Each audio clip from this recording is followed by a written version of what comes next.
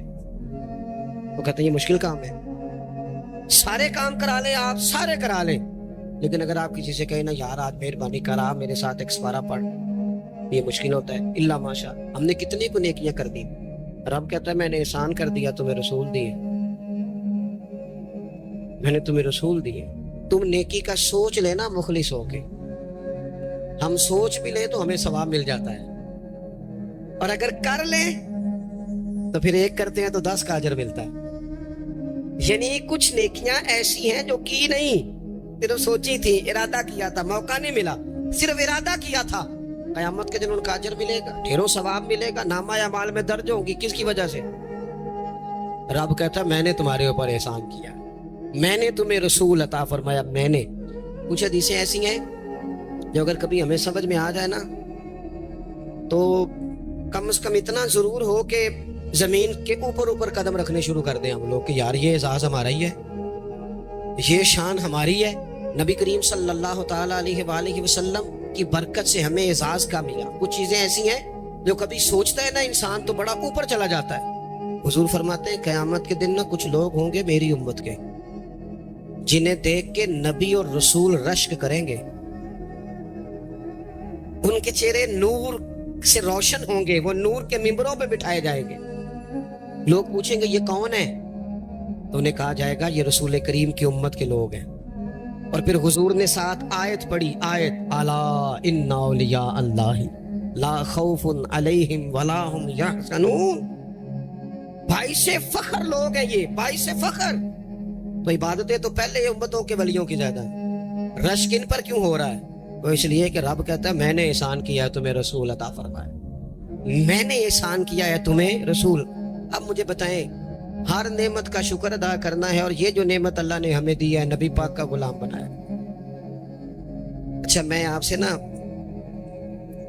کسی کی بات نہیں کرتا، ایک مثال میں آپ کو ذاتی دیتا ہوں۔ میں آج ہی سوچ رہا تھا، مجھے نا بہت سارے لوگوں نے دیکھا ہوتا ہے کیمرے کی آنکھ سے، کسی نے یوٹیوب پہ دیکھ لیا، ٹی وی پہ دیکھ لیا، کسی اور جگہ دیکھ لیا۔ تو انسان کا نا ایک مزاج ہوتا ہے کہ جس چیز کو وہ کبھی کسی دیوار کے پردے کے پیچھے دیکھتا رہا ہے وہ اچانک سامنے آ جائے تو کئی دفعہ بندہ پریشان بھی ہو جاتا ہے، کبھی بندہ پریشان بھی ہو جاتا ہے۔ میں نا اتفاق کی بات ہے میری زندگی کچھ زیادہ مصروف ہے، ایک دوست ایسے تھے جو مجھے نا کچھ 3-4 سال سے کہہ رہے تھے ٹائم دے دے ٹائم دے دے، اور وہ ٹائم لینا چاہ رہے تھے۔ اپنے ان کے والد جو تھے وہ تھوڑے سے معذور تھے، تو کہہ رہے ابا جی کی بڑی خواہش ہے، کسی وجہ سے ٹائم بنتا نہیں تھا، سال 2-3 گزر گئے، بالآخر وقت بن گیا، میں ان کے گھر گیا محفل۔ اب وہ مجھے اچانک دیکھ کے نا تو حالت ان کی اس طرح کی ہو گئی کہ وہ جو کچھ بھی گھر میں موجود تھا نا، جو بھی یعنی جو سالن کل کا پکا تھا وہ بھی لے آئے، اچار بھی لے آئے۔ اب میں ان کی کیفیت دیکھ رہا ہوں، کچھ امیر لوگ بھی بڑا پیار کرتے ہیں لیکن بعض اوقات غریبوں میں جذبات ذرا زیادہ ہوتے ہیں، کچھ غریبی تھی، کچھ وہ جذبات تھے، کچھ وہ شوق تھا، کچھ وہ درد تھا، کچھ وہ سمجھ نہیں آ رہی۔ تو میں نے ان کو تسلی دی، میں نے کہا بزرگوں آپ بلا وجہ پریشان ہو گئے، میں تو دیہاتی سا چھوٹا سا کسان کا بیٹا ہوں، سادہ سا بندہ ہوں، میرے لیے تو آپ نے ویسے آپ نے ٹی وی پہ دیکھا ہے تو آپ کو وہ تھوڑا عجیب لگ رہا ہے، ویسے آپ مطمئن نہیں، ایسی کوئی بات نہیں۔ ان بزرگوں نے مجھے کہا کہ مولانا میں آپ کو 3-4-5 سالوں سے سن رہا ہوں، آپ کو میری کیفیت کا نہیں پتا، میرے پاس کوئی بھی چیز ہوتی تو آج بیچ دیتا، اور جتنی بھی اچھی آپ کی دعوت ہو سکتی تھی وہ میں کرتا۔ میں بزرگوں کی بات اپنے لہجے میں وہ کہہ رہے تھے، میں ان کی بات پر غور کرنے لگ گیا، اور میں نے دیر تک ان کی بات پر غور کیا۔ میں نے کہا میں بالکل کسی کام کا آدمی نہیں، بیکار آدمی، مجھے پتہ ہے اپنے آپ کا، من آنم کے من دانم۔ میرے لیے اگر کسی بندے کے یہ جذبات ایک بیکار آدمی کے، تو پھر مدینے والے محبوب کے میلاد کے لیے ہمارے کیا جذبات ہونے چاہیے۔